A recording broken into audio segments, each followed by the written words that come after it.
Di sebuah desa, tepatnya di Pulau Jawa, hiduplah seorang pria tampan bernama Jakarta.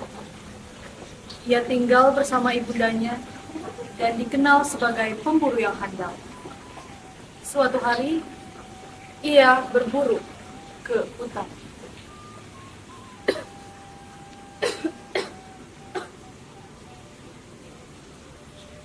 Ya kak, stok makanan di gudang sudah habis. Ibu harap kamu bisa membawa sesuatu untuk ibu. Baik ibu, akan aku usahakan. Assalamualaikum. Waalaikumsalam.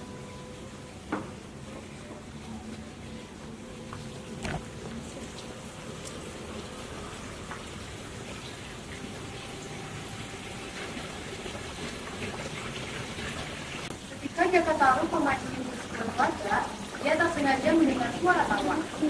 Ia pun penasaran dan mencari keberadaan dari suara tersebut. Jaka Tarub pun dikejutkan oleh keberadaan 8 bidadari yang sedang mandi di kolam tersebut. Ia tertarik oleh keunikan mereka. Akhirnya, Jaka Tarub mencoba untuk menyembunyikan selendang dari salah satu bidadari yang bernama Nawangwulan.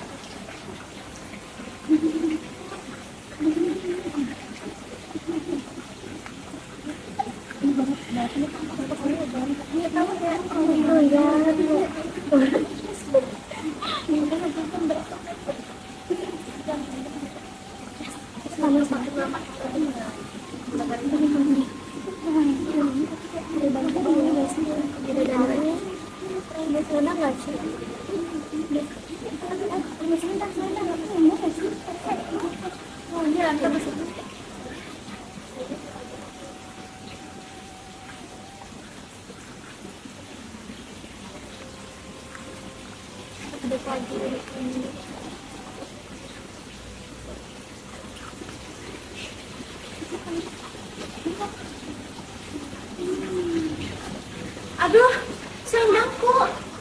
Di mana selendangku? Aku tidak akan bisa kembali ke layangan tanpa selendang itu. Tidak usah khawatir, Nawangwulan. Kita semua akan membantumu untuk mencarikan selendangmu. Ya, Wulan.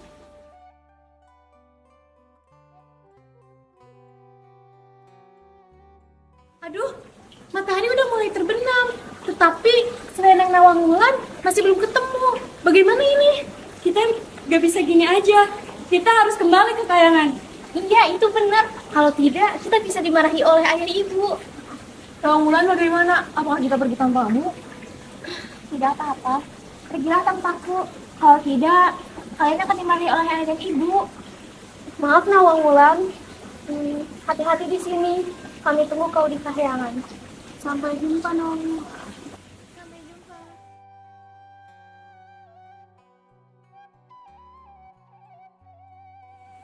Apa yang sedang kamu lakukan di sekarang hidup ini? Mengapa kau terlihat sedih?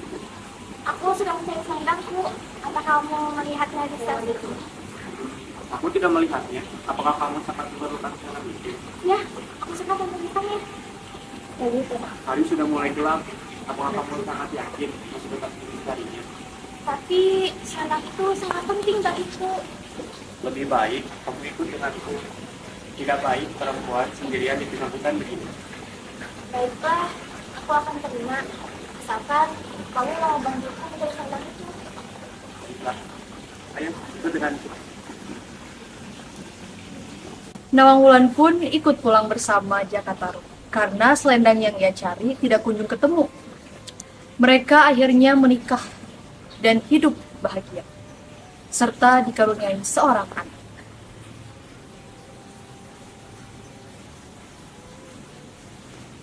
Ayah mau kemana? Ayah akan pergi bertani untuk menanam padi. Baiklah ayah, hati-hati ya. Iya, Hati-hati ayah. iya.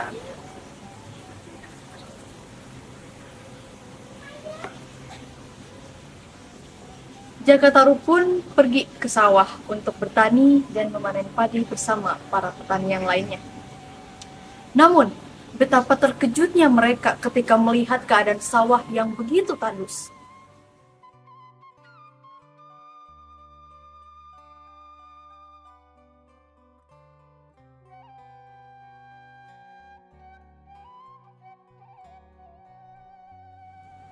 Bagaimana ini? Kita tidak bisa makan kalau begini.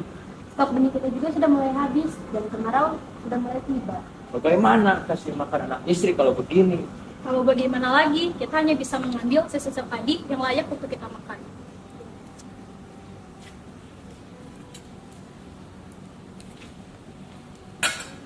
Karena cuaca yang semakin ekstrim dan banyaknya warga desa yang mengalami kelaparan akibat musim kemarau ini, para warga desa pun melakukan protes ke depan pintu rumah kepala desa.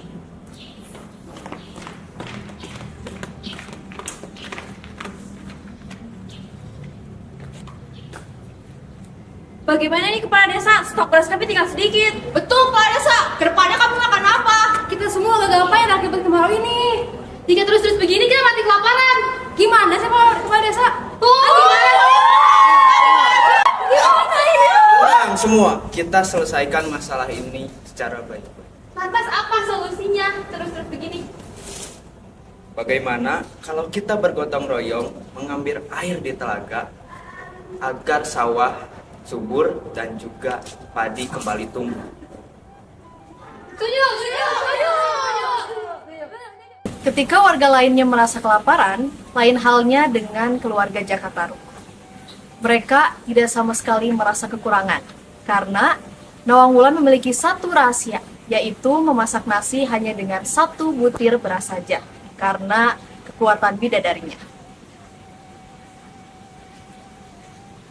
Nawang Wulan, apakah stok padi kita masih ada? Ya, masih ada Jaka. Baiklah. Jakataru pun merasa heran akan hal itu, karena stok padi di gudang tidak habis-habis. Ia pun akhirnya penasaran. Ia pun melihat istrinya yang memasak nasi hanya dengan 1 butir padi saja. Nawang Wulan pun terkejut karena rahasianya terbongkar. Ia pun kehilangan kekuatannya dan harus memasak nasi seperti manusia pada umumnya. Jaka, apa kamu tadi melihatnya? Apakah kamu memasak nasi dengan 1 butir beras? Kau tahu Jaka, itu merupakan kekuatan dari diriku. Sekarang kita harus masak nasi seperti manusia biasa. Maka dari itu stok beras kita akan cepat habis. Maafkan aku, Nawang Wulan. Aku tidak tahu ini akan terjadi. Ketika Nawang Wulan sedang merapikan halaman rumah, ia tak sengaja menemukan kembali selendangnya yang ternyata disembunyikan Jakataru. Ia pun merasa kecewa karena selama ini ia telah dibohongi oleh Jakataru. Jaka, Ada apa, Nawang Wulan? jadi selama ini kamu yang menyita selendangku. Kenapa Jaka? Maaf, Wulan. Maafkan aku. Tidak bisa Jaka, maafkan aku. Aku harus kembali ke Kahyangan. Berjanjilah untuk menjaga anak-anak kita. Tidak, Wulan. Jangan pergi, Wulan. Aku tidak bisa hidup tanpamu.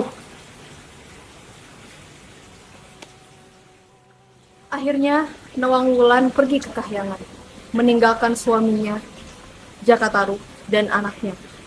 Meski berpisah, cinta mereka tetap abadi. Dan demikianlah kisah Jakataru dan Nawang Wulan yang melegenda secara turun-temurun. Pesan moral yang dapat diambil adalah sepintar-pintarnya kita menutupi rahasia, pada akhirnya akan terbongkar juga.